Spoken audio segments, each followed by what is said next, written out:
Existe mundo novo onde sabes que queres ir. Wanna come and sing my new song?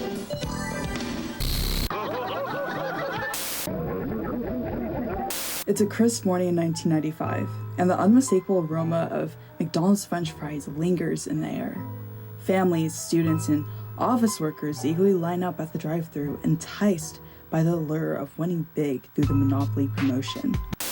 Everything's gone deluxe at McDonald's with the deluxe Monopoly game and the grown-up taste of the Arch Deluxe. Better chances of winning big instantly, too. I want a car! Little do they know, a clandestine game is unfolding behind the scenes, one that will eventually shake the foundations of the Golden Arches.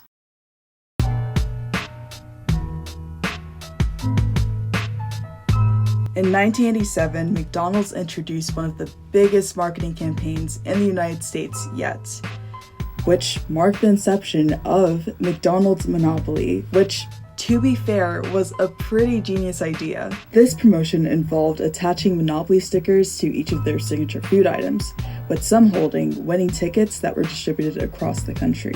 Bob Sagal won $200,000 playing the Monopoly game at McDonald's. The stickers featured Monopoly board pieces, offering prizes like McDonald's beverages or food. Let us build you a great big beautiful quarter pounder with cheese. But that wasn't all. Customers had a chance to win an insane amount of $1 million by collecting 3 of the same Monopoly square. Now, I say this marketing strat was genius because imagine the amount of profits McDonald's made by enticing people to come into the restaurants in hopes of winning huge cash prizes. It's like Pokemon cards or gambling, but at least you get a chance to try a McRib. Yeah, no, never mind. That's a no for me. The game mirrored the classic Monopoly board, with tokens appearing in Sunday newspapers to encourage customer participation. These tokens correspond to Monopoly board spaces, and when combined into color-matched properties, they can be redeemed for cash. The grand prize traditionally involved collecting the 2 most valuable properties, Park Place and Boardwalk. Additionally, there were instant win tokens for McDonald's food items, but never for products containing game pieces, money, or other prizes.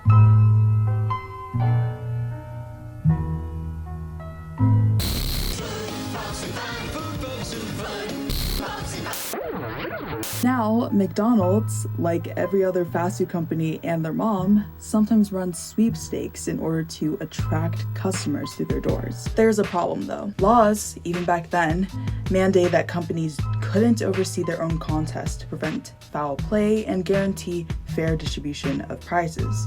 To navigate this, McDonald's partnered with Simon Worldwide Inc., tasking them with distributing contest pieces and overseeing the allocation of big rewards. This collaboration was supposed to ensure transparency and impartiality in the sweepstakes process. To address this concern, a man named Jerome Jacobson, aka Uncle Jerry according to colleagues, was appointed as the head of security to oversee the fair distribution of Monopoly stickers. Jacobson, a former Florida police officer, moved to Georgia for the role with Simon Worldwide.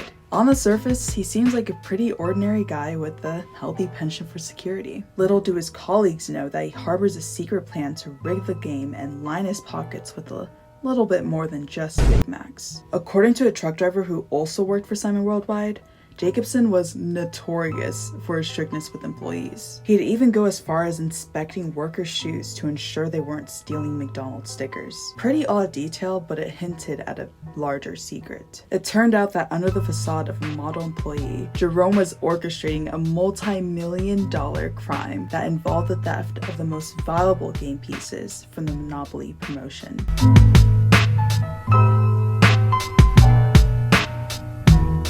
We're going to take you live right now to Nancy Walsh, who is currently at a fast food restaurant, to find out how this industry is handling the current fraud crisis. Nancy, what's the mood like down there? John, I'd have to say shock, despair, one of immeasurable angst. A lot of employees here seem to be pretty down, just kind of moping around, unmotivated. When you order, there's little to no eye contact. It's almost like they don't care. Like they don't want to be here. Like perhaps they're doing you a favor by serving you. And if they could just figure out what they really wanted to do, they wouldn't be here at all. So is that the case with all the employees? Well, no, John. There's an old man back by the shake machine. He's just kind of mumbling to himself incoherently. I think he's part-time. Wow, Nancy. That sounds awfully terrible. The employees really seem to be taking this fraud news very hard. Oh, they don't know about it yet. Intriguingly, Jacobson found a way to exploit his position and circumvent the established protocols. He began stealing winning game pieces, initially offering them to friends and family before progressing to selling them to Gennaro Jerry Colombo of the Colombo crime family. Barbara Gray won a Sea-Doo jet vote. Mary Wallingsford won a $2,000 Citibank shopping spree. Kyle McKinnon won a Sega Saturn with a Daytona USA game. Jerry Colombo won a Dodge Viper. Recruiters connected through Colombo pressured winners to claim lottery tickets, sometimes resorting to coercion, such as with Gloria Brown, a single mom in Jacksonville, Florida. Brown made history in 1997 as the first African-American woman to lay claim to the coveted $1 million prize. She was also the ideal candidate to dispel any public suspicion in Colombo's eyes. A church-going, kind woman with a modest income. No one would ever think anything weird was happening. Unfortunately for her, her association with longtime friend Robin Colombo and her husband Jerry would entangle her in a web of deceit orchestrated by Jerome Uncle Jerry Jacobson, the mastermind behind the Monopoly scam. Robin, acting as a recruiter, introduced Brown to Jerry Colombo, paving the way for her unwitting involvement in the conspiracy. Brown's journey to winning the grand prize was far from straightforward. When Jerry presented her with the opportunity to be a chosen winner, Brown soon discovered the exorbitant cost involved.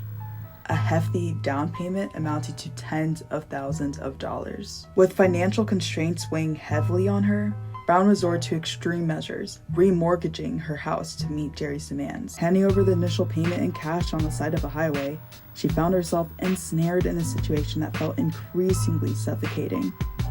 Navigating the intricacies of the submission process under Jerry's guidance had Brown feeling trapped, and she likened the experience to being, well, kidnapped.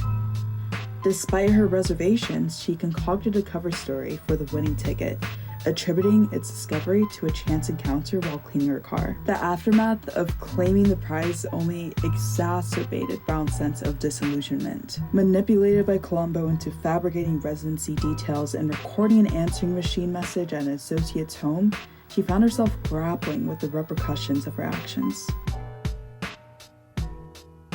For Brown, what initially appeared as a beacon of hope transformed into a nightmare of coercion and deceit. The scandal deepened as Jacobson, along with his accomplices, distributed stolen winning tickets to a network of individuals, including alleged members of the U.S. Mafia.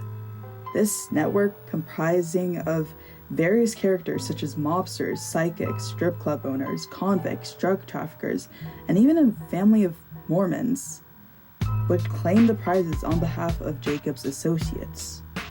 The fraud was extensive, involving nearly 60 winning Monopoly stickers, each fetching anywhere from $45,000 to $50,000. The questionable wins amounted to over $24 million, with a total of about 50 people being implicated in the scheme. Jerome's justification? Allegedly, Simon executives had rigged the game to ensure high-level prizes stayed within the United States rather than going to Canada. I'm gonna let that sit because, what the hell? I can't even verify that this man's even ever stepped foot into Canada, and I really don't understand why this would be such a personal grievance. Make it make sense, Uncle Jerry.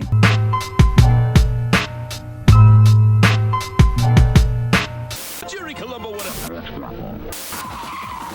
Oh, shit.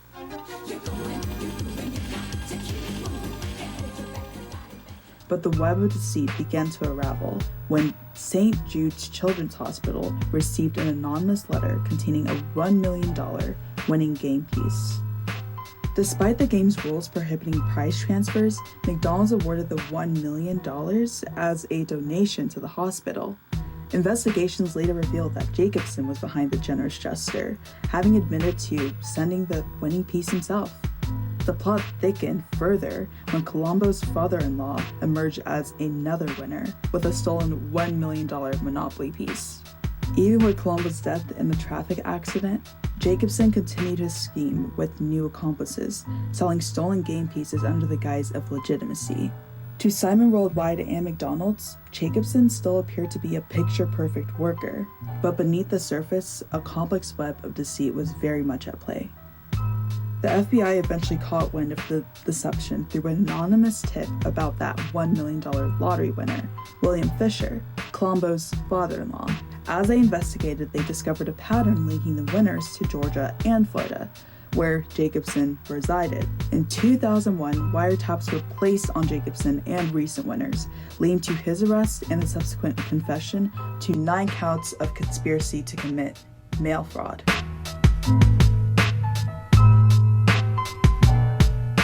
While a total of 51 individuals faced indictment, mostly on charges of fraud and conspiracy, Jacobson was sentenced to 37 months in prison and ordered to pay over $12.5 million in restitution. His guilty plea resulted in a 3-year prison sentence, finally concluding a scandal overshadowed by the tragic events of the September 11 attacks in 2001. Despite his incarceration, McDonald's faced backlash for the Monopoly scam, leading them to sever ties with Simon Worldwide immediately. This move resulted in a lawsuit filed by Simon Worldwide against McDonald's for breach of contract, which the marketing company won. The settlement saw McDonald's paying Simon Worldwide $16.6 million. But where's Jacobson now? According to the Daily Beast, he's now in his late 70s and in declining health, living a relatively secluded life in Georgia. He still keeps in touch with some of the members of his fraud ring. Gloria now works 2 jobs in Florida to make ends meet for her family, lamenting that it has taken a long time to pay down the mortgage she took out. Following this scandal, McDonald's halted running the Monopoly game in the US. That pretty hefty paycheck from the settlement still didn't save Simon Worldwide's ongoing PR nightmare, as the company eventually liquidated in 2002.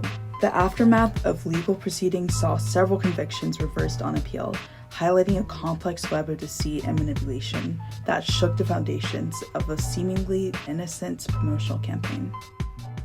Hey everyone, thanks for watching. I hope you enjoyed me talking and rambling about this random McDonald's scandal that I just found out about like 2 days ago. Have a great day, reinvent the ordinary, and I'll see you another time.